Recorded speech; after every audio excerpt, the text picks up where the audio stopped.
días. Muchas gracias, ingeniera. ¿Cómo está usted? Bueno, antes que todo, ¿verdad? Gracias a Dios por la oportunidad de compartir con ustedes.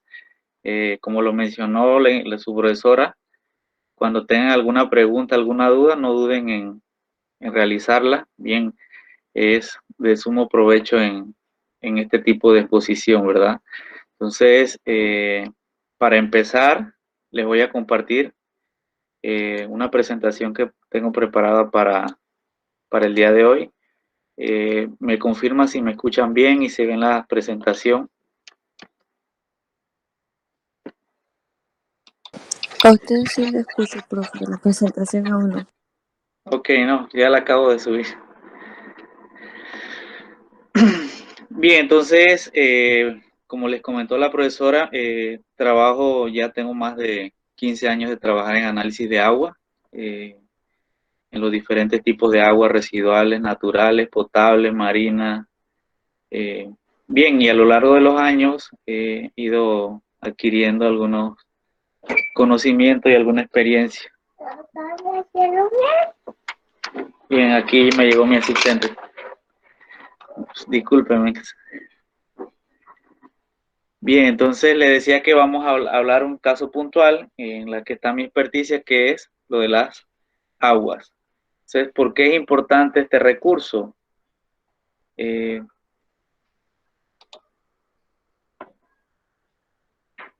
Partimos del hecho que el agua es una necesidad de todos y tomar agua nos da vida y tomar conciencia nos dará agua. Bien, y es muy importante aclarar que no es que no haya agua, el problema es las condiciones y la calidad que está surgiendo en las aguas producto de la actividad principalmente antropogénica. Nuestro desempeño o nuestras prácticas han puesto en riesgo en algunos lugares, ¿verdad? La calidad de agua con la que contamos, al igual que la distribución de este vital recurso a nivel mundial no es homogéneo. Entonces, como lo mencionó la profesora, ¿verdad? Tenemos el privilegio de tener un país que es rico en agua. Bien, pero si no tenemos el cuidado, si no hacemos esa correcta gestión del recurso, puede que en los próximos años nos veamos enfrentados a una crisis hídrica. Entonces, a partir de esto tenemos que las Naciones Unidas establecen que la seguridad hídrica es la capacidad de una población para salvaguardar la calidad de agua. O sea, que yo tenga el recurso y que pueda asegurar que voy a tener la cantidad y la calidad necesaria para lograr vivir en un lugar en paz y en estabilidad. Entonces, eso de manera general. Entonces, en función de eso, el día de hoy yo les voy a estar presentando alguna investigación y algunos datos relevantes del recurso hídrico en nuestro país. Como les mencioné, en cualquier momento que tengan alguna duda, alguna sugerencia, pues, me lo hacen saber. Bien, entonces el objetivo es conocer la importancia de la calidad de aguas en nuestras cuencas. O sea, tenemos un país que es sumamente rico en agua, pero eso no nos exenta de realizar o plantear las mejores estrategias para salvaguardarla y tener esa seguridad hídrica por muchos años.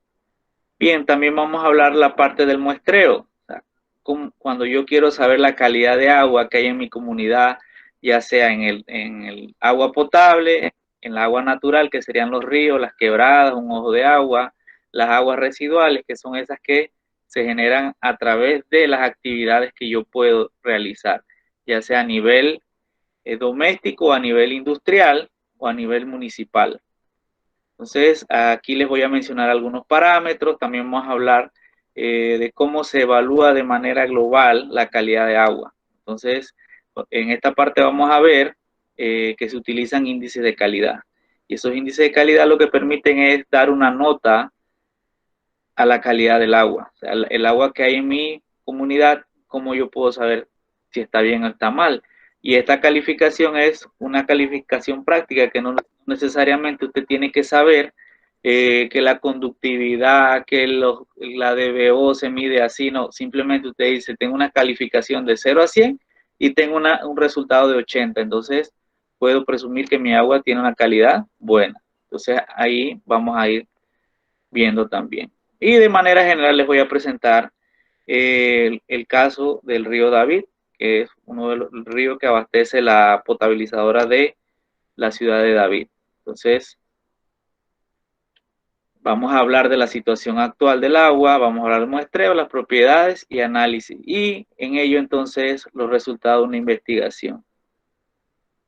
Entonces, tenemos calidad de agua para la humanidad, tenemos el secretario anterior de las Naciones Unidas, ya establece que hay un reto para todo el planeta y es la seguridad alimentaria. Bien, y el agua es la base de esa pirámide. Si no hacemos buen uso del agua, nos estamos abocando cada vez hacia una crisis que ya muchos países lo están sufriendo. No sé si alguno de ustedes ha escuchado, por ejemplo, Sudáfrica, ya el agua dejó de ser un derecho. Entonces, cuando ya un recurso deja de ser un derecho, significa que debo pagar por ello o que el Estado no tiene la obligación de asegurarme el acceso a ello. Bien, ¿y por qué el problema del agua?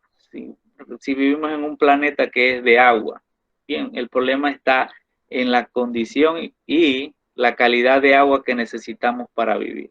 O sea, tenemos que la mayor cantidad de agua está en nuestros mares. Bien, pero es agua salada. Si necesito tomar de esa agua, ¿qué va a pasar? Hay que hacer el proceso y esos procesos, por ejemplo, una osmosis inversa es sumamente cara. Entonces, el 97.5% del agua se encuentra de esta forma. Y nos vamos a ir resumiendo y vamos a llegar a que realmente el agua disponible para el consumo es muy, muy pequeña. Bien, si hacemos también una evaluación en Panamá, Panamá cuenta con el 0.1% de esa agua dulce disponible a nivel mundial. Bien, entonces quiere decir que somos un país pequeño, pero tenemos bastante agua en proporción al resto de los planetas, al resto de países del planeta. Bien, entonces está de más decirle a ustedes en qué usamos agua. Más bien yo le diré a ustedes, ¿quién de ustedes hoy no ha utilizado el agua? Entonces lo utilizamos en todo. Incluso se puso de moda que nos hablaban de cuánta agua cuesta producir, por ejemplo, un suéter, cuánta agua cuesta producir una hamburguesa. Entonces, estamos viendo que al final todas las actividades están ligadas al recurso hídrico, al agua que tengamos en nuestro entorno. Entonces, a partir de ello, nosotros vamos a encontrar que la economía hídrica es la que maneja el mundo, la que mueve al mundo. Porque incluso a través de la historia ustedes van a encontrar que las mayores civilizaciones, por ejemplo, egipcia, la de Mesopotamia, donde se llevaron a cabo, en lugares donde habían ríos, ¿verdad? En el caso de Egipto, el río Nilo, en el caso de Mesopotamia, el Tigris y el Éufrates. Entonces, a partir de esto, nosotros estamos abocados que incluso en nuestro país, las comunidades generalmente se desarrollaron cerca de lugares donde disponían de agua. Incluso ustedes van a ver en su gestión que cuando alguien va a comprar un terreno, lo primero que busca asegurarse es el acceso a agua, agua viva, como dicen por acá. Entonces, es importante tener esa línea clara o esa conciencia de la importancia del agua en nuestra vida. Nosotros la utilizamos para todo. Son muy pocas las cosas que podríamos decir para las cuales no se necesita agua. Y créanme que son muy, pero muy pocas. Entonces encontramos en nuestro país que cada tipo de agua tiene una reglamentación o tiene unos valores permitidos, unas características que debe cumplir para catalogarse de esa manera. Ustedes entran, por ejemplo, al reglamento 21-2019 de agua potable y le enlista un montón de parámetros que le van a permitir a usted asegurar que el agua que usted está consumiendo es potable. Bien, ¿y qué pasa? Muchas veces en mi trabajo la gente hace una prueba y quiere que yo le diga, no, es que su agua es potable. El problema está en que yo puedo tener una agua cristalina, un agua que no se le ve ningún sólido, no se le ve nada, pero puede estar contaminada con microorganismos, puede estar contaminada con metales pesados, puede estar contaminada con plaguicidas y eso no desmejora su calidad visual. Usted la ve cristalina, pero no puedo, yo no le puedo decir a usted, tómesela con confianza si yo previamente no le hago una prueba de plaguicidas y bacteriología, porque esto a simple vista no se puede observar. Bien, ¿alguna pregunta hasta acá? No, profesor, por el momento no, todo bien claro.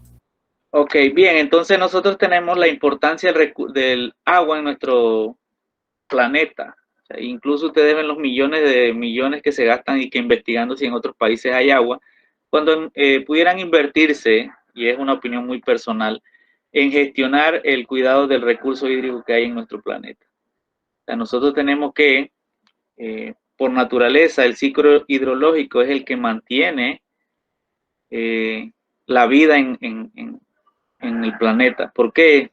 Ustedes van a ver que esto es un ciclo continuo. El agua de los ríos va a parar al mar, se evapora, vuelve a las montañas y ese ciclo ha sido repetitivo a lo largo de toda la historia.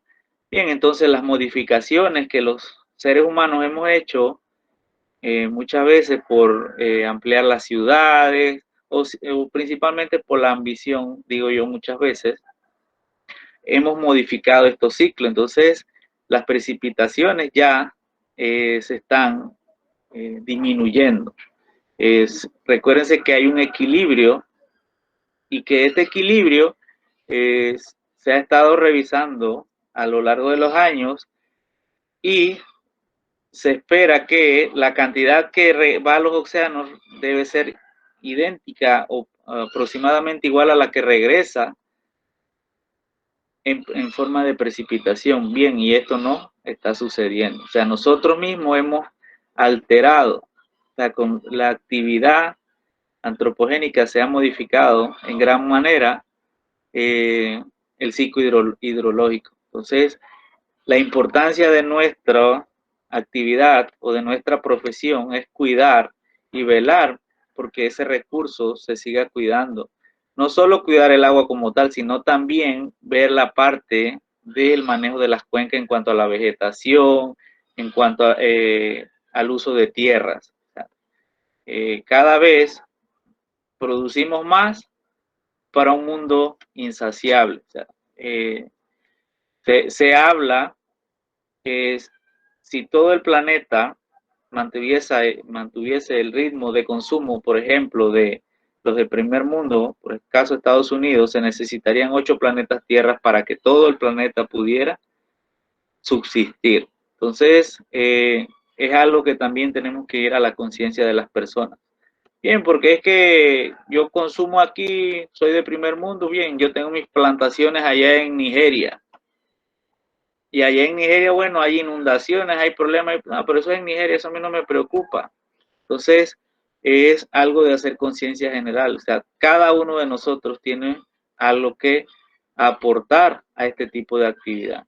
¿Qué pasa? La mayor parte dice, no, pero es que yo no hago porque nadie hace. Entonces, si todos tomamos esa actitud, lo veía con una primatóloga muy famosa ella, que hablaba que este es el principal problema que tiene el planeta, porque todos decimos, bueno, pero es que si yo hago y los demás no hacen, no estoy haciendo nada, pero digo, es peor si no te preocupas, si no buscas los mecanismos de tratar de salvaguardar que en tu comunidad al menos haya un parque con vegetación, que no haya basura, que no haya toda esta serie de situaciones que van ahí ligadas, porque al final todos vivimos en un solo planeta. O sea, nadie vive en una burbuja separada de los demás. Y si alguien contamina el río, resulta que ese río es donde van a tomar el agua para potabilizarla.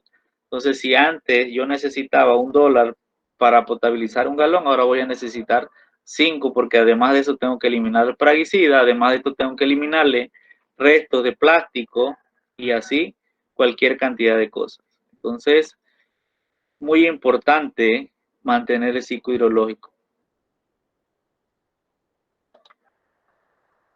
Bien, la riqueza y la pobreza hídrica. O sea, nosotros tenemos que hay países que no tienen mucha agua, pero lo que sí tienen es una buena gestión. Y generalmente ustedes van a ver que los países del primer mundo, Japón, Estados Unidos, Europa, no tienen problema. No tienen tal vez la cantidad de agua, pero sí tienen una administración para manejar el agua. Entonces hay países que somos ricos, por ejemplo los países subdesarrollados, pero no tenemos el manejo económico, y por eso ustedes ven en la gráfica que le habla de poca o ninguna escasez de agua. En los azules, los amarillos hay escasez física, o sea, es que ahí no importa si yo tengo la gestión que tenga, no hay agua, no hay con qué gestionarlo. Bien,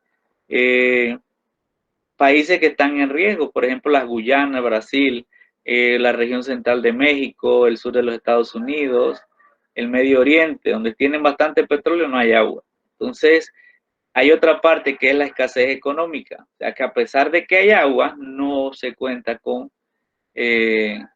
los fondos o no existe el manejo adecuado de ese recurso. O sea, a través de esto se ha establecido el índice de pobreza hídrica, evaluándolo en función de la cantidad de recursos, el acceso, la capacidad, el uso y el ambiente. Entonces, Panamá se encuentra en la posición 65, creo, ¿no? Sí, tiene un valor de 65, o sea que estamos bastante lejos. Si ustedes ven, contamos, o nuestra mayor calificación está en el uso y también en la disponibilidad, que son los principales. O sea, tenemos bastante acceso al agua.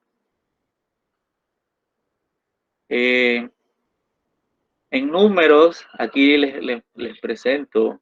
Igual esto ustedes lo pueden encontrar. Hay un documento que habla sobre la crisis, no tanto de la crisis, sino del manejo del recurso hídrico del 2010 al 2050, 2015-2050. Entonces aquí nos manifiesta la manera en la que se utiliza el agua en Panamá. De manera general, ustedes tienen que en Panamá nosotros consumimos 120 millones de galones de agua al año. Y se desglosa entonces en consumo humano, en producción, en la industria, bien el turismo recreativo, al tener piscinas, tener todas estas comodidades. Tenemos también el uso para el transporte en el Canal de Panamá, las hidroeléctricas, en los lagos, o sea, toda esa parte representa el uso que nosotros le estamos dando al recurso hídrico.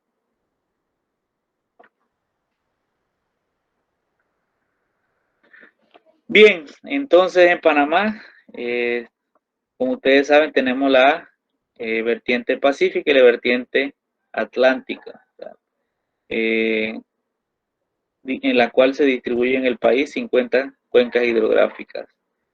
Entonces, tenemos bastante agua, solo lo que tenemos que procurar es darle una gestión y un uso adecuado.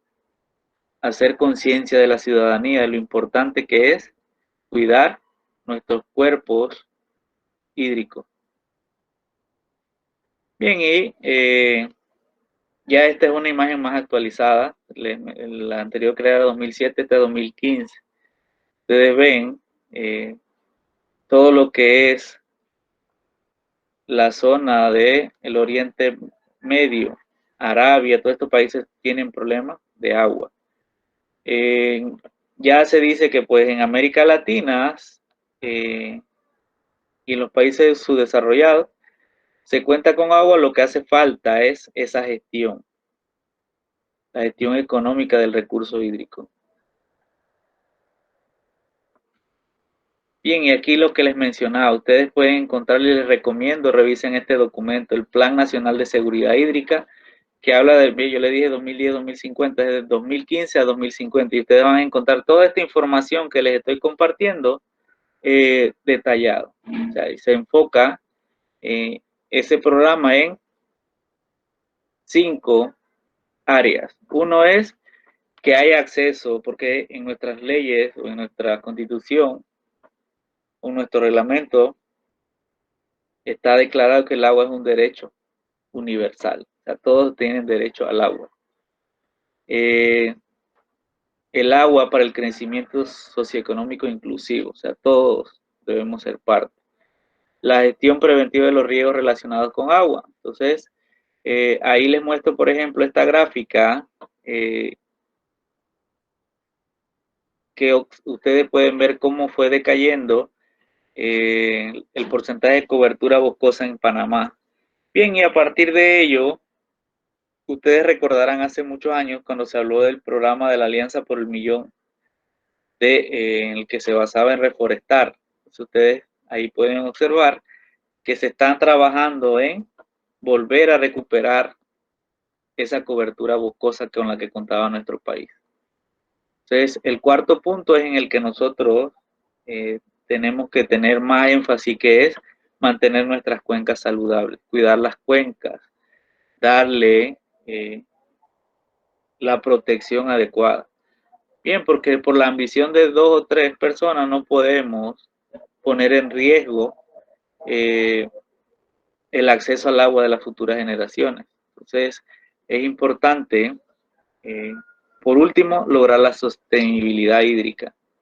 Entonces, a medida de esto, nosotros tenemos que las cuencas hidrográficas saludables involucran que vamos a regenerar nuestros bosques, tener sistemas agroforestales, bueno, y ya en el país existen lo que es las áreas protegidas. También tenemos que debe contarse con una planificación ambiental. O sea, yo tengo una cuenca, ¿cómo voy a optimizar o voy a lograr protegerla? Que no disminuyan los caudales de esas cuencas, porque es lo que está pasando. O sea, si yo voy deforestando, la capacidad de recuperación hídrica se va disminuyendo. Entonces ya vemos, por ejemplo, en el verano, ríos que antes no se secaban, totalmente vueltos a la sequedad. Entonces, porque no hay una protección de la cuenca. Entonces, es muy importante y es un problema que igual les voy a presentar una investigación que se ha hecho en el laboratorio donde laboro, en el que se está observando que se están contaminando nuestras cuencas o nuestros ríos producto de quién, de tratamiento deficiente de las aguas servidas, de las aguas residuales. Entonces eso va directo a los cuerpos receptores y está influyendo o deteriorando la calidad de las aguas. Denme un segundito. Ahí está. Vaya. Mamá. Busca. Gato. Aquí está, ¿eh? Dale. Bien, y denme un segundo, voy a cerrar la puerta para que no entre.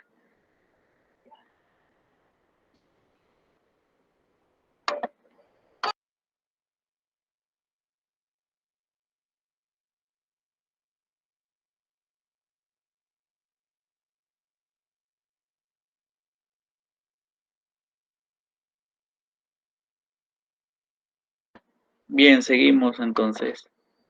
Y disculpen, pero esta es los contratiempos de la virtualidad. Bien, ¿me escuchan bien? Sí, profesor. Bien, entonces aquí en imágenes podemos ver situaciones que no son anormales para nosotros, ¿verdad? Que muchas veces observamos cuando pasamos por los cuerpos de agua, ¿verdad? Entonces, tenemos una sociedad muy consumista, bien, que al final no hace un correcto manejo de todo lo que consume. Entonces, generalmente, por la naturaleza de el agua, todo va a parar a estos cuerpos. Entonces, estas situaciones son las que nosotros debemos estar vigilantes, asegurar, tratar de disminuir este impacto en los cuerpos de agua de nuestras comunidades, de nuestro país principalmente, ¿verdad? Ustedes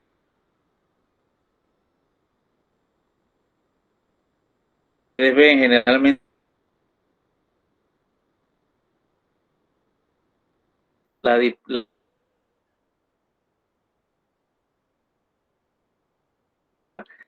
tenemos entonces, cuando viene la lluvia, todo está arrastrado y dónde va a caer. Entonces, es como nosotros ver en nuestros ríos hasta colchones, muebles, ¿producto de qué?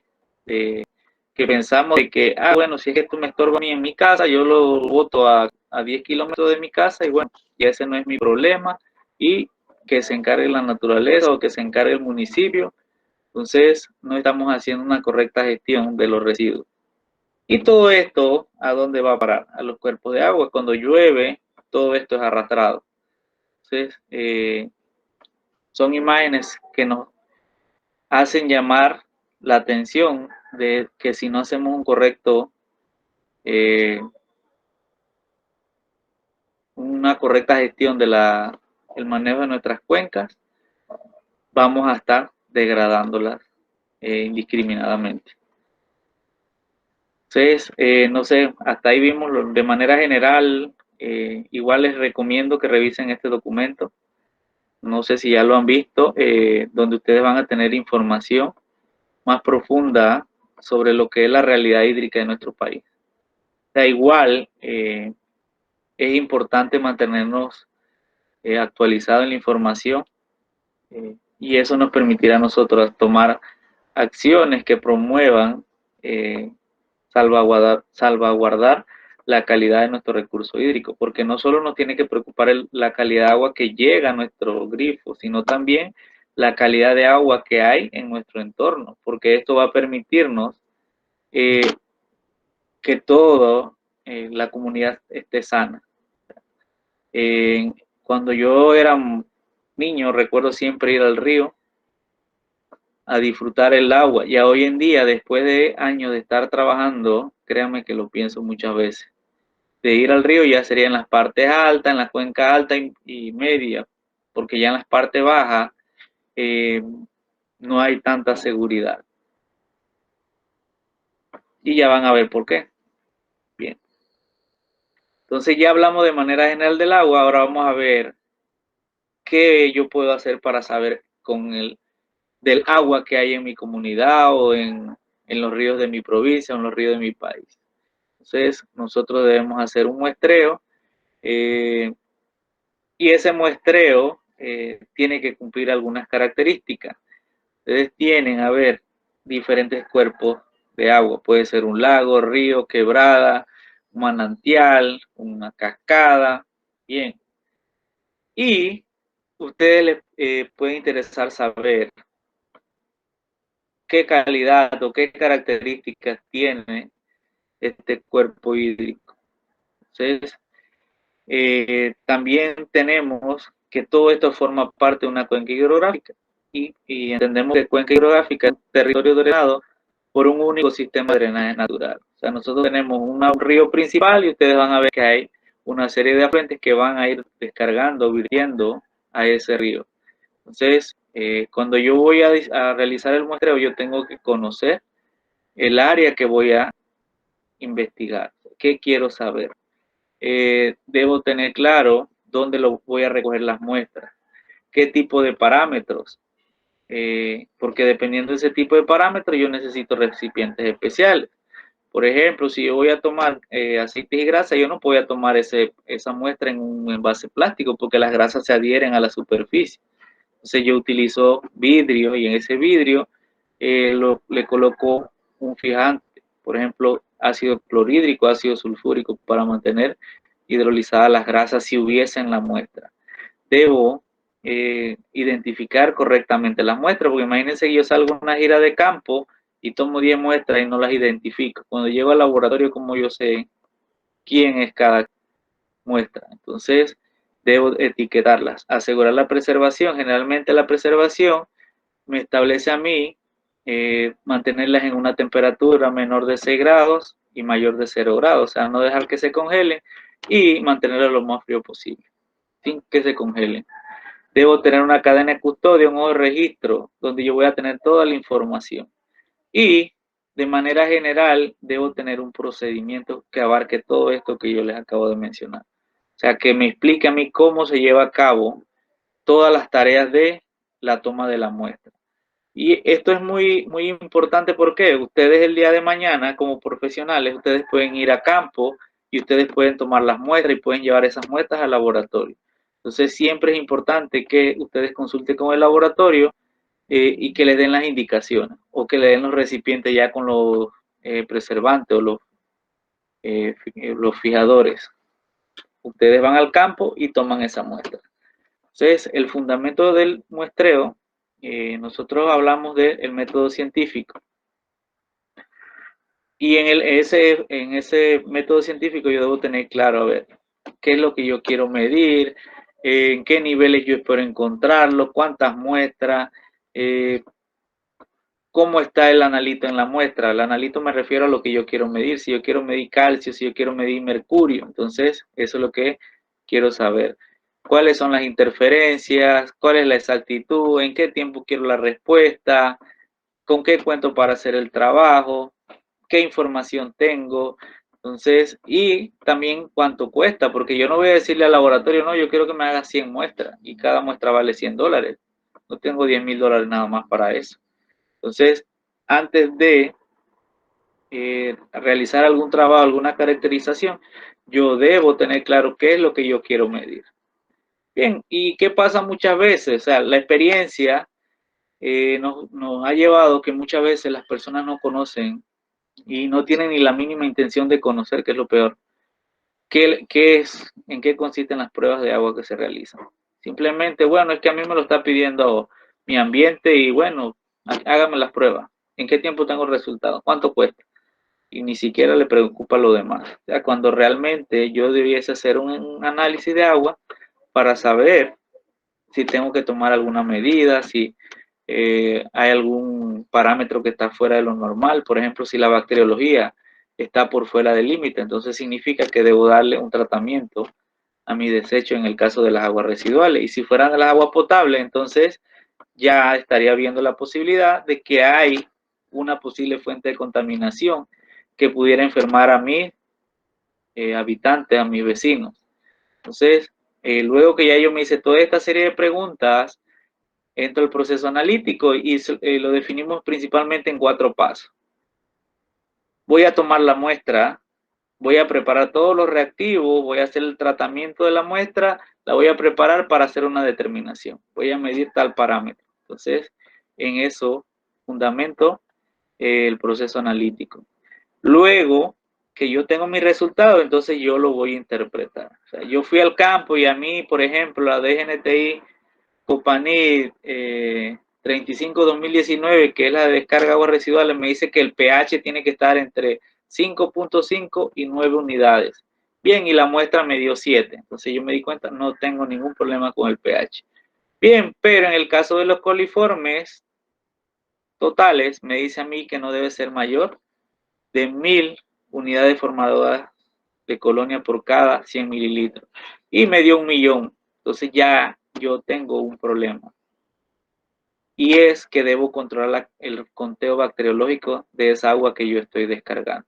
Entonces ya eso yo lo voy a llevar a la interpretación y en la conclusión yo voy a decir, bueno, tengo problemas de bacteriología, entonces, ¿qué acciones yo voy a hacer? Entonces, bueno, voy a colocarle un proceso de ozonólisis, voy a agregarle cloro para controlar ese conteo.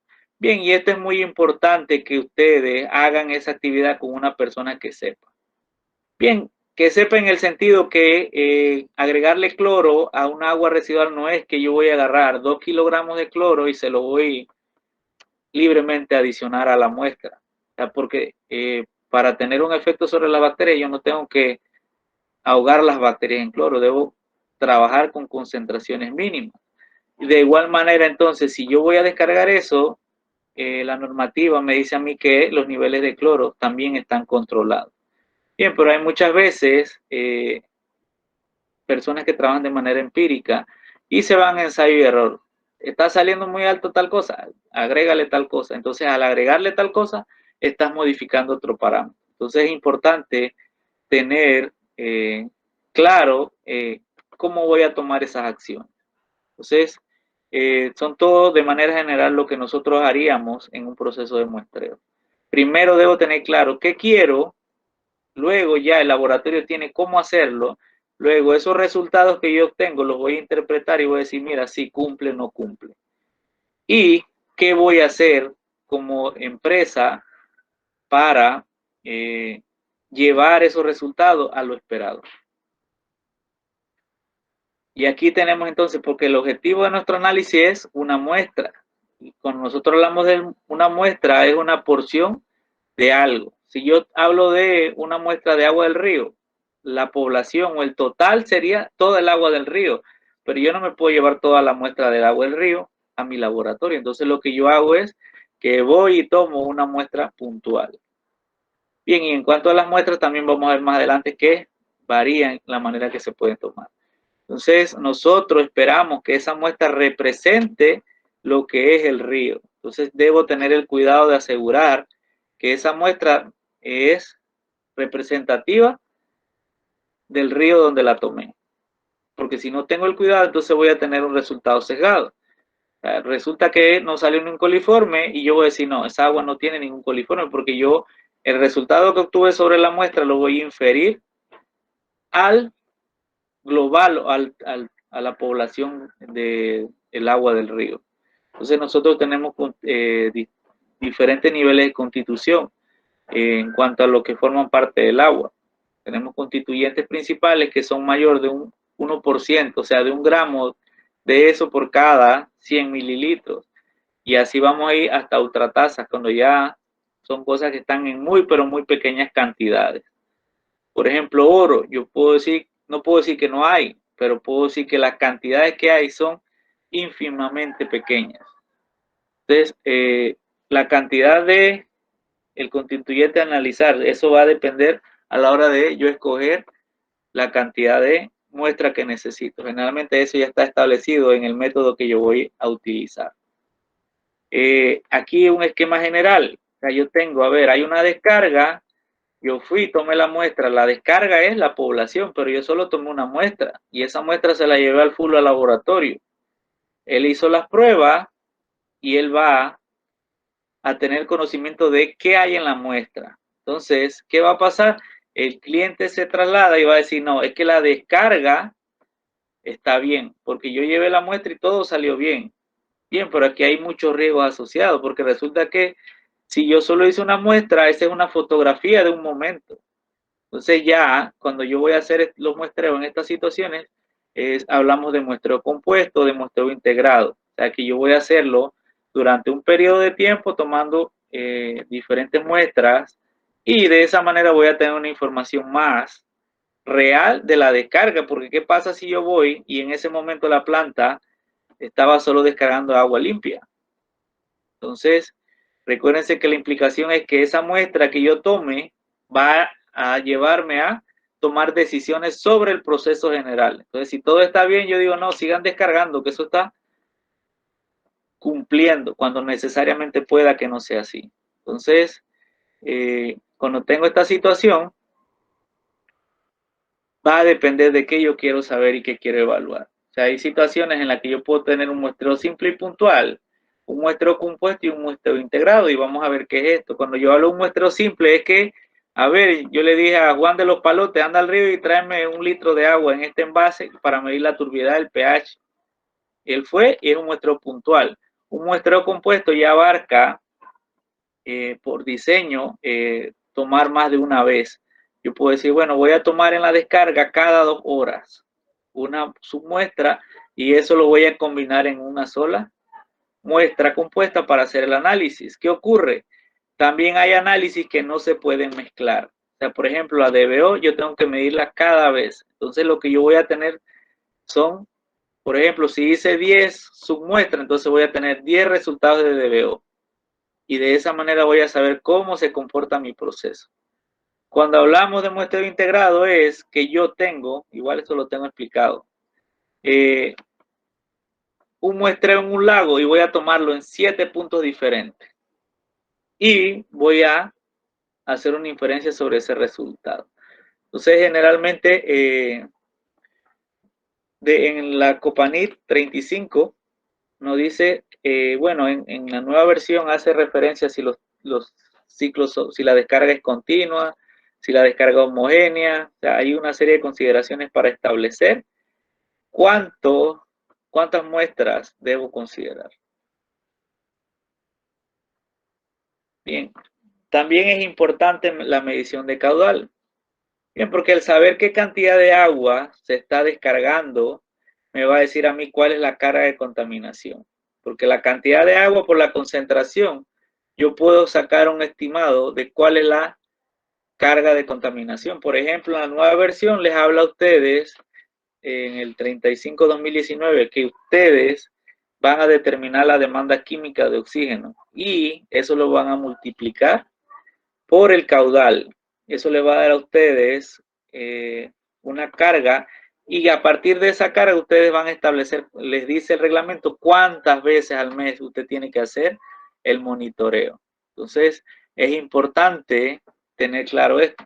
Bien, porque no es lo mismo, yo puedo tener una descarga que solo descarga 55 galones al día, pero de algo muy concentrado. Mientras que tengo no sé, una máquina de lavado que está descargándome 50,000 galones al día, pero realmente la contaminación es bien baja. Entonces ahí hace un balance entre la cantidad de agua que se está descargando y la concentración de lo que hay en esa agua. Bien, entonces para hacer este tipo de actividad, para hacer este trabajo, ustedes van a necesitar toda una parte de equipamiento. Siempre deben verificarlo. O sea, yo no puedo llegar al campo y allá darme cuenta que el equipo no tiene baterías. Entonces, debo todas las actividades en la nueva versión de la ISO 17025, que es la norma que establece los requisitos que debe cumplir un laboratorio de ensayo, me dice que debo hacer análisis de riesgo. Hace énfasis en esta parte, o sea, yo tengo que prever lo que me puede pasar. Entonces yo tengo que asegurarme antes de salir al campo que tengo todos mis equipos en óptimas condiciones, que tengo los materiales limpios y que no hay ninguna situación por la cual yo no pudiese tomar la muestra. Bien, por ustedes cuando llegan al campo, como me ha pasado, se dan cuenta que al cliente no le dijo que la muestra era en un pozo y yo no llevé nada para tomar muestra en un pozo. O sea, a ver qué se hace. No, me dijo que era cerca y tuve que caminar medio día para llegar al punto donde se iba a tomar la muestra. Entonces todo eso les va diciendo a ustedes de los cuidados que deben tener a la hora de realizar un muestreo. O sea, primero, las condiciones de equipamiento o de lo que yo necesito para tomar la muestra, para fijarla, para preservarla, para ponerla en hielo, y luego, ¿dónde la voy a tomar? O sea, no es lo mismo que yo le diga, no, es que es en un grifo bajo techo, en una galera, a que yo le diga, no, es que es en la montaña y tenemos que bajar y subir cerro con ese montón de equipo. Entonces, todo eso es importante que nosotros lo consideremos a la hora de hacer muestreo. En los muestreadores ustedes van a ver que hay cualquier cantidad. Aquí les menciono la Biblia de los análisis de agua. Es el Standard Method of para el examen de aguas y aguas residuales. Y actualmente está en la versión 23 del 2017. Entonces también es importante cuando ustedes hacen muestreo, si yo tengo aguas residuales y aguas potables, no debo colocarlas porque puede haber una contaminación cruzada. Tengo algo muy sucio con algo muy limpio, entonces lo muy sucio no le preocupa a lo muy limpio, pero lo muy limpio sí puede influir o se puede haber contaminado por la muy sucia. Entonces, también necesitamos este tipo de extensiones. Por ejemplo, si yo necesito hacer muestreos a profundidad o en ríos grandes, o sea, yo necesito una extensión para tomar la muestra. Licenciado, disculpe, creo que tenemos una participación. Hay una manito alzada de un participante. Ok, dígame que yo no... Buenos días, profesor. Una consulta. Esta clase de equipo para el monitoreo de las aguas, más o menos un estimado en costo para obtenerlo, ¿cuál sería? Y si hay alguno en específico que con el que a usted le gusta trabajar, que sea como más óptimo, ¿no? Para su función. Si tiene alguno que sea preferido para usted, alguna marca, uno que tenga alguna especificación, y cuál sería más o menos el costo de este equipo completo. Bien, ok, sí, es muy importante tu pregunta en cuanto a... Yo siempre lo comparo con la situación de que usted dice, es que yo necesito un carro. Bien, un carro puede ser un Lada o puede ser un Ferrari. Entonces, en el caso de los equipos de campo, usted dependiendo del presupuesto que tenga. Realmente hoy en día, por ejemplo, en el laboratorio nuestro utilizamos mucho la línea HACH, HACH. Y esos equipos rondan por los $5,000. Pero conozco también de equipos de $200 que hacen el mismo trabajo. O sea, solo que en el caso nuestro, por ejemplo, está la robustez y la cantidad de parámetros. Pero puede ser que usted solo necesita medir la conductividad del pH. Hay unos equipos HANA, y disculpe que me diga las marcas, que hacen muy bien el trabajo. O sea, es que todo va a depender de la necesidad que usted tiene. O sea, si usted necesita que tenga 2 decimales, que tenga una precisión de tanto, o sea, dependiendo de esa calidad de la medición, usted va a tener equipos más costosos. Pero de manera general le puedo decir que con $1,000 usted puede hacerse un buen equipo para el campo. Que considere esas pruebas, por ejemplo, un termómetro, un medidor de pH, de conductividad, verificadores de cloro, o sea, con ese presupuesto. O sea, es variable realmente, porque decirle un costo exacto no podría, pero sí le puedo decir que con $1,000 se podría hacer un buen equipo para mediciones en campo, que muchas veces es lo que hacen los consultores. O sea, ellos se encargan de todo el proceso, tomar la muestra, todo, y ellos llegan al laboratorio solo a llevar ya para las pruebas en específico. Ok, profesor, muchas gracias. Otra consulta, profesor. En este mercado, por lo menos en lo que es el tema del análisis de agua, que es muy importante en todos los aspectos, en el mercado actualmente, para uno de repente dedicarse al 100% a esta actividad, ¿tiene rentabilidad económica ahora mismo en el país esta actividad? Bien, sí tiene rentabilidad, pero también tiene otra situación, porque aparte de tú tener un laboratorio como tal, también tienes que tener todo un reconocimiento del Consejo Nacional de Acreditación. Te mentiría si te digo que va a ser fácil, porque a mí en lo personal muchas personas me han dicho que no, pero ¿por qué tú no te sales de la universidad y pones tu propio laboratorio?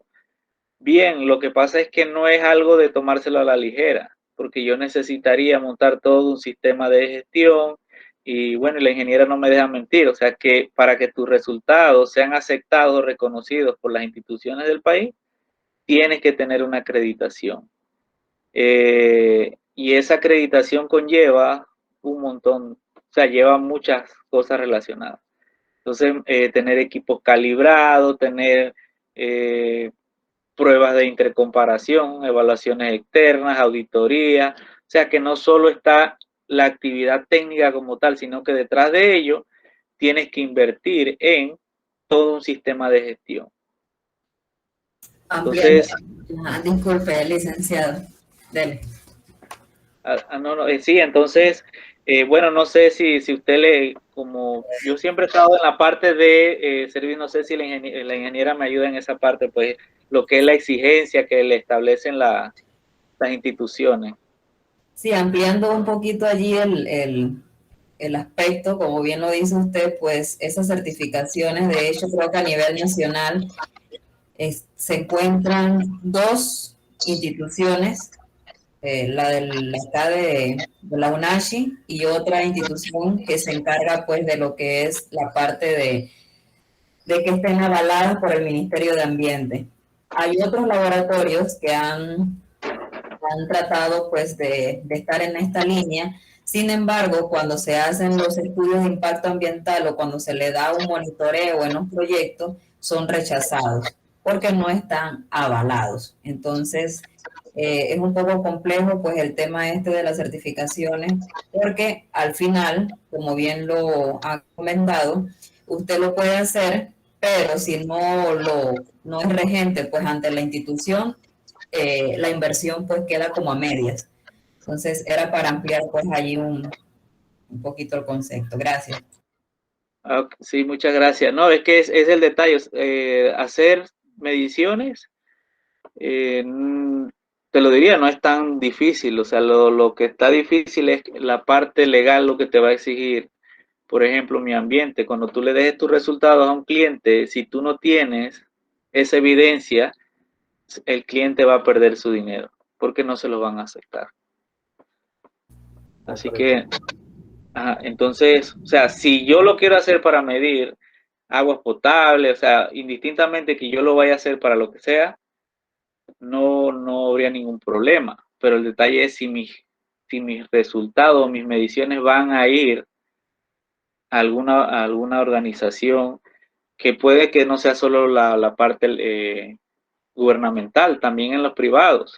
Hasta los privados ya solicitan que debes tener un reconocimiento, una acreditación o una autorización de mi ambiente en la cual se reconocen tus resultados. Listo, profesor. A su concepto personal, o sea, una opinión muy personal de usted, ¿cómo usted lograría mitigar este problema de la contaminación de nuestros lagos y bueno, la contaminación del agua? Si usted tuviera la oportunidad de repente de lograr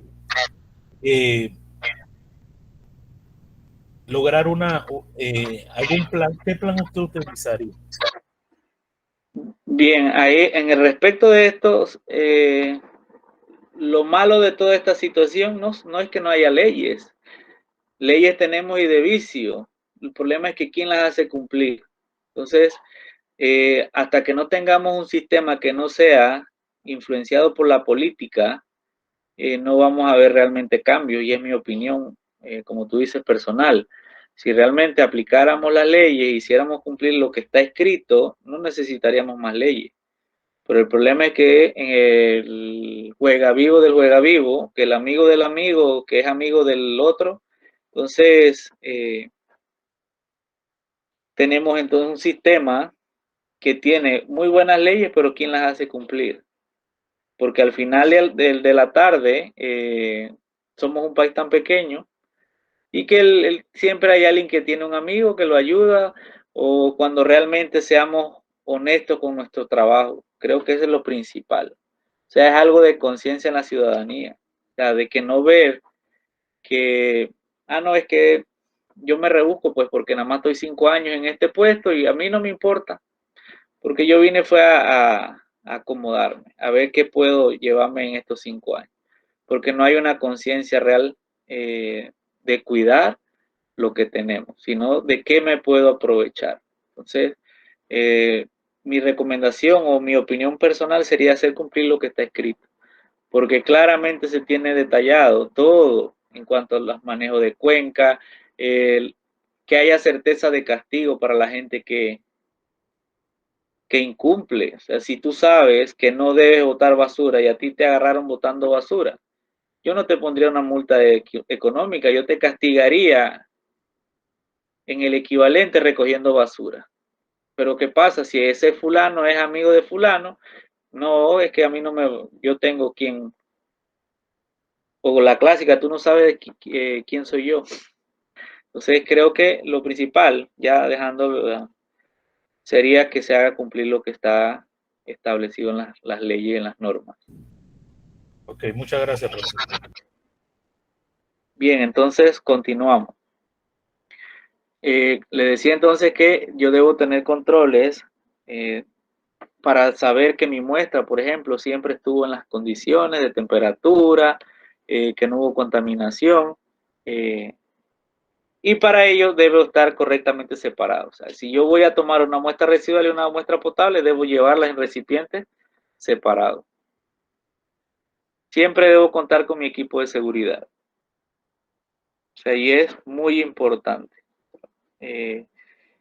Igual en el caso nuestro, constantemente se nos da capacitaciones en cuanto a primeros auxilios, trabajo en lancha, trabajo en todas las condiciones general que trabaja puede necesitarse tomar una muestra. Entonces, hay algo muy importante y que nosotros debemos aplicar no solo al muestreo, sino a todo lo que hagamos. Si yo no tengo la suficiente capacitación, no lo debo hacer.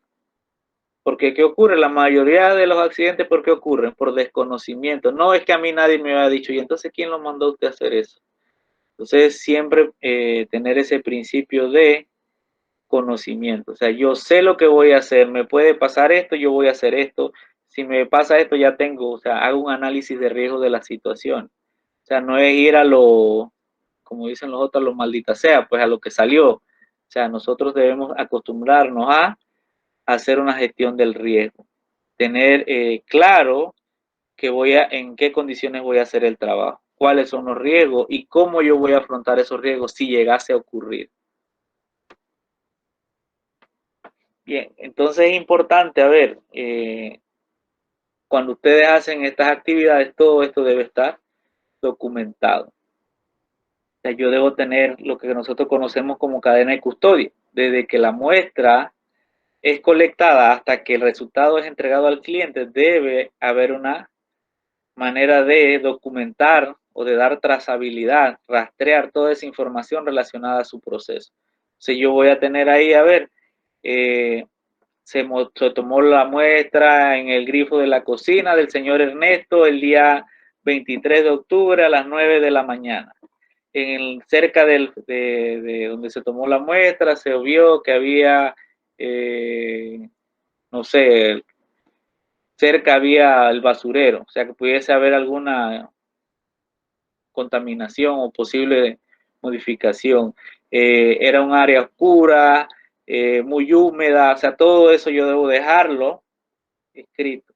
Entonces, siempre partimos de la premisa que lo que se hace debe estar escrito y que lo que está escrito se debe hacer. Entonces, debo tener toda esa información de manera tal que el día de mañana, a ver, el señor Ernesto llegó a hacerme un reclamo y le decía, no, aquí está todo el proceso como se hizo, los controles que se hicieron con sus pruebas y resulta que la única manera que puede dar ese resultado es producto de lo que hay en su muestra, porque todo lo demás nosotros lo controlamos.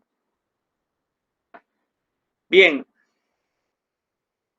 debo etiquetar las muestras o debo identificarlas. A ver, por ejemplo, aquí yo tengo toda esta información que no necesariamente va a estar adherido a la etiqueta, pero sí tiene que haber, al recipiente, perdón, pero sí tiene que haber una manera de decir que en ese recipiente dice AR002, entonces esta etiqueta es de la AR002, tiene que estar relacionado. Debo asegurarme que las muestras no son modificadas.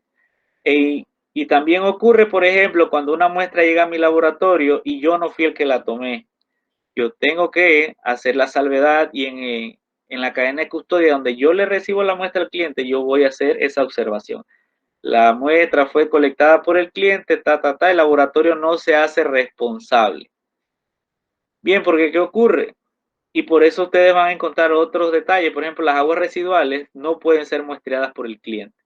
O sea, las aguas residuales deben ser tomadas por el laboratorio. O sea, en la normativa no le permite que usted lleve la muestra al laboratorio. ¿Por qué?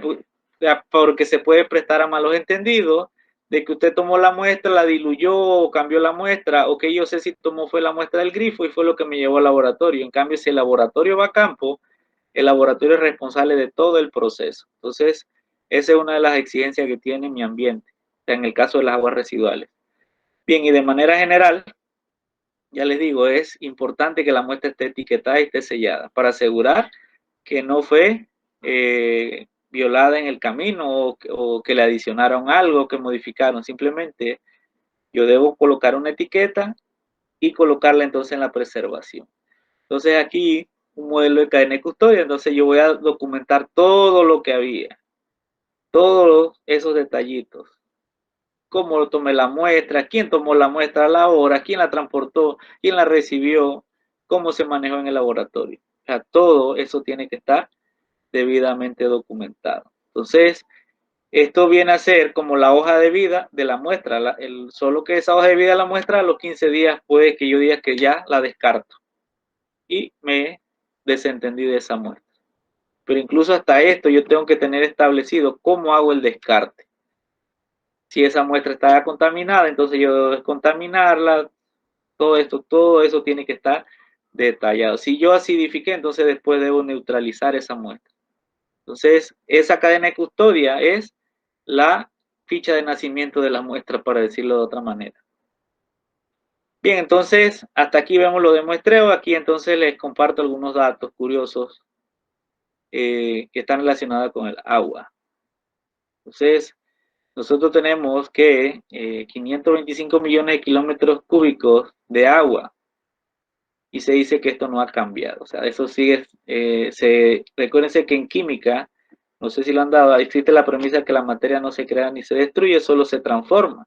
Entonces yo tengo agua en estado líquido, gaseoso y en estado sólido. Y lo que puede estar cambiando es esos estados, cómo se encuentra, pero la cantidad debe mantenerse constante. Entonces, como que yo tengo $1 y lo cambié en 10 monedas de 10 centavos, después la cambié en 4 monedas de 25 centavos, sigo teniendo $1. Se hace evidente el problema que tenemos en muchos países del mundo, donde se prevé que para el 2030 un cuarto de la población o más de un cuarto de la población mundial no tendrá acceso a agua. Y ahí tenemos mucho más detalle, ¿verdad? Ustedes lo que les mencionaba, la cantidad de dinero que nos estamos gastando en investigar si hay agua en otros planetas cuando estamos dejando ir la calidad del que tenemos en el nuestro. Entonces ahí la tercera me parece curioso, dice que durante 100 años una molécula de agua pasa 98 años en el océano, 20 en forma de hielo, 2 semanas en los lagos y 3 días en la atmósfera. O sea, para que ustedes vean cómo es el ciclo, realmente cuánto está migrando a la parte continental. Bien, entonces ahora vamos al agua como objeto de estudio. Ya vimos el agua, cómo está en el país, cómo está en el planeta, lo vimos cómo se hace el muestreo. Ahora vamos a ver cómo se estudia lo que hay en el agua. Entonces, para ello nosotros tenemos diferentes análisis, parámetros, determinaciones que se le realizan a las muestras. Les hablé también que hay índices de calidad en el cual yo puedo integrar una serie de parámetros y dar una evaluación que sea fácilmente entendible por toda la población. Bien, ingeniera, me dice cómo estamos de tiempo, que siento que voy. Bueno, le regalo unos 10 minutos. Wow, entonces tengo que meter el turbo. Ok, entonces así rápidamente hablamos de las propiedades físico-químicas, los análisis y la integración de ellos. Entonces nosotros tenemos que el agua como tal tiene características específicas. Es el disolvente universal. La mayoría o casi todo se disuelve en agua. Elevado calor específico, o sea, necesito mucho calor para cambiar la temperatura de 1 gramo de agua. Casualmente 540 calorías por cada gramo para aumentarlo en 1 grado. Y la acción capilar, que es la que permite que el agua suba por el sistema radicular hasta las hojas en los árboles. Tensión superficial, que es lo que permite la navegación. Ustedes han visto algunos insectos que se paran sobre el agua, se debe a este factor. La capilaridad tiene que ver con esto de subir a través de un tubo de un diámetro muy pequeño. Entonces también tenemos el pH. Si es agua pura, nosotros esperamos que esté en una escala neutra. El agua pura debe ser 7. Ninguna fuente es igual a la otra. O sea, el agua de boquete se parece a la de chorrera, pero en su constitución no son iguales. Estos factores la influyen, que el contenido que hay en ella, la latitud, la altitud, el uso, qué tipo de suelos, todas esas tienen influencia. Entonces, cuando yo voy a hacer ensayos, yo debo utilizar procedimientos o métodos reconocidos. Tengo que tener todo un control de aseguramiento de las mediciones que estoy realizando. Una muy clásica es conocer el pH, y el pH me va a decir a mí si es ácido o básica el agua. Utilizo una escala logarítmica y me indica a mí entonces qué tipo de contaminación pudiera tener el agua. Recuérdense que el agua pura es 7, ya si está por debajo de 7 es ácida y si está por arriba es básica. Se me indica qué hay disuelto en ella. La turbidez o turbiedad tiene que ver con la cantidad de material que hay disuelto en mi muestra de agua. O sea, si el agua es limpia, no hay ningún tipo de materia en suspensión, la turbidez debe ser por debajo de 1, que es lo que se pide para el agua potable. En el caso de los nitratos, son productos de la fertilización, principalmente en la degradación de proteínas. Entonces me da a mí una idea si hay algún tipo de contaminación en el agua. El oxígeno es muy importante porque me dice a mí la disponibilidad de esto para la flora y fauna acuática. Entonces es importante conocer la cantidad de él, porque si yo tengo un agua contaminada, el oxígeno va a estar siendo utilizado por esa contaminación para su proceso de oxidación o degradación. Entonces es un indicador que me dice a mí cómo está la calidad de agua. Y la demanda bioquímica, entonces, tiene que ver con el consumo de ese oxígeno entre 1 y 5 días. ¿Cuál es la diferencia? Y eso me va a decir a mí si mi agua está contaminada o no. Entre mayor consumo de oxígeno, entonces significa que hay mayor contaminación. Bien, y en el caso del índice de calidad de agua, entonces es una expresión que me permite combinar varios parámetros y me permite compartir una evaluación más práctica. Si yo le digo a ustedes, bien, es que tiene una conductividad de 120, un pH de 6.8, un DBO de 2, un nitrato de 10, y usted me dice, ¿y eso con qué se come? Pero yo le digo, no, es que en una evaluación de 0 a 100, la calidad de agua está en 75. Entonces usted dice, bueno, está de bueno a excelente. Entonces es una manera práctica de categorizar o de valorizar la calidad de agua. Por ejemplo, el más utilizado es el de la Fundación Nacional de Saneamiento de los Estados Unidos, que considera esos 9 parámetros. A cada parámetro él le asigna una ponderación y a partir de ello entonces yo tengo una calificación. Si está entre 91 y 100 es excelente, y si está por debajo de 25 entonces está muy mala esa agua. Entonces de esa manera les presento, bueno, el laboratorio donde trabajo es un laboratorio acreditado. Actualmente estamos en proceso de renovación de la acreditación. Realizamos más de 30 parámetros, incluido el muestreo, la parte de físico-química y microbiológica. Así que este es como un comercial. Bien, entonces les muestro rápidamente. Nosotros hicimos o hemos hecho estudios en el río David durante 20 años más o menos, y hemos visto cómo se ha desmejorado en algunas situaciones la calidad de las aguas. Utilizamos este río porque ya les mencioné, pasa por la ciudad, es el que utilizamos para tener el agua para potabilizar.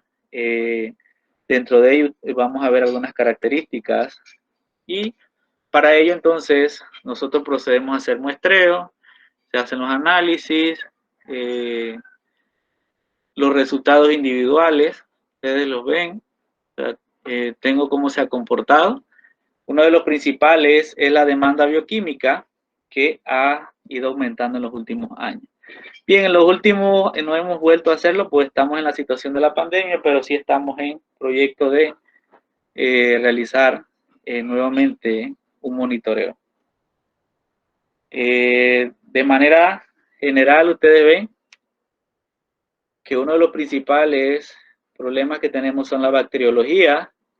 Ustedes ven los ICA, andan, si ustedes ven, por debajo de 30. O sea que tiene una escala que está de mala a muy mala.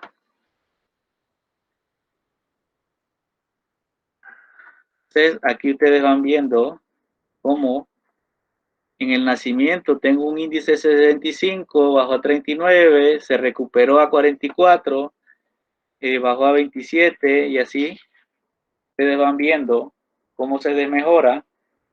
Y lo que les mencionaba de la parte crítica de las partes bajas de los ríos, donde ya están dentro de la población. O sea, no hay un cuidado en la descarga y el manejo de las aguas residuales. Y tengo también, a ver, aquí donde ustedes ven Rondón, significa, es un lugar donde hay la descarga de las aguas residuales de la ciudad. O sea, ese sistema está colapsado, ustedes ven que está súper mal. Y el río tiene la capacidad de irse autogenerando, regenerando. Entonces también es una cualidad que tienen los cuerpos hídricos. Entonces, de manera general, nosotros tenemos muchos desafíos en cuanto al manejo de la calidad de las aguas o cómo debemos cuidar nuestras cuencas, y esto se va a reflejar en la calidad de agua que vamos a tener. Bueno, también ahí les mencioné ahora con la COVID-19, se están hecho algunos estudios, ¿verdad?, de la persistencia de este virus en los cuerpos acuáticos. Entonces, es como uno de los retos, desafíos que se tienen. Entonces, para terminar, la distribución del agua en el mundo está cambiando y Panamá, como ustedes ven, está entre el agua, no escapa de esta realidad. O sea, tenemos que estar conscientes que si no tomamos o si no ponemos de nuestra parte, estamos en riesgo de perder nuestra seguridad hídrica. Bien, entonces, ¿alguna pregunta? Muchas gracias por su atención. Entonces, tenemos que Panamá